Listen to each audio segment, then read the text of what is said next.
সুপ্রিয় মুসলমান ভাইরা, আজকে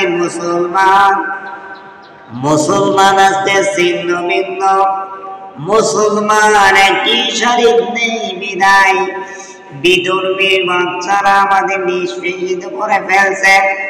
আপনি ফিলিস্তিনের দিকে তাকায় দেখেন, এই দেশে এই সারা বিশ্বে মুসলমান এক সময় রাষ্ট্র পরিচালনা করত।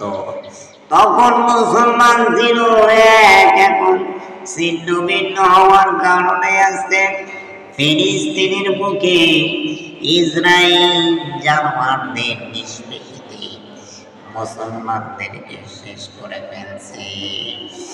আমার ভাইরা, আমি আপনাদেরকে বলতে চাই, আল্লাহ রাব্বুল আলামিন কিন্তু এই ফিলিস্তিনের আমার ইসলামের পতাকা পথ করে বলবে, ইসরায়েলের সেনারা ইসরায়েল পরাস্ত হবে। আল্লাহ সারদাই কিন্তু ছেড়ে দেয় না। নিশ্চয় আপনারা জানবেন, ইসলামের জয় আমার সামনে, ইসলামের জয় ঠেকাতে পারবে না। কারণ আল্লাহর নবীর ভবিষ্যৎবাণী কোনদিন মিথ্যা হতে পারে না। মুসলমান আবার এই দেশে আবার ইসলাম প্রচার করবে, নেতা হবে। কিন্তু এর পূর্বে আমাদের মুসলমানের উপর অন্যায় অত্যাচার আসবে। এটাকে মোকাবেলা করার জন্য আমার সব একাকার হতে হবে।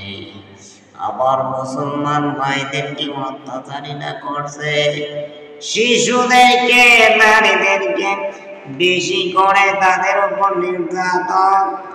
আল্লাহ রাব্বুল আলামিন এই নির্যাতনের মোকাবেলা অবশ্যই করবে। অবশ্যই মুসলমানদের বিজয় আবার আসবে। হিটলার বুঝতে পেরেছিল যে জাতি বড় খারাপ জাতি, এই কারণে তাদেরকে মেরে ফেলেছিল।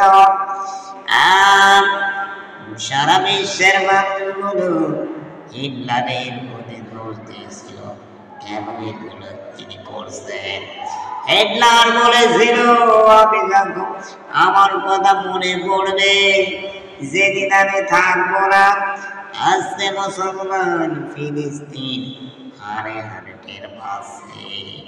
তাই মুসলমান এখনো দূরে থাকা যাবে না, মোকাবেলা করতে হবে।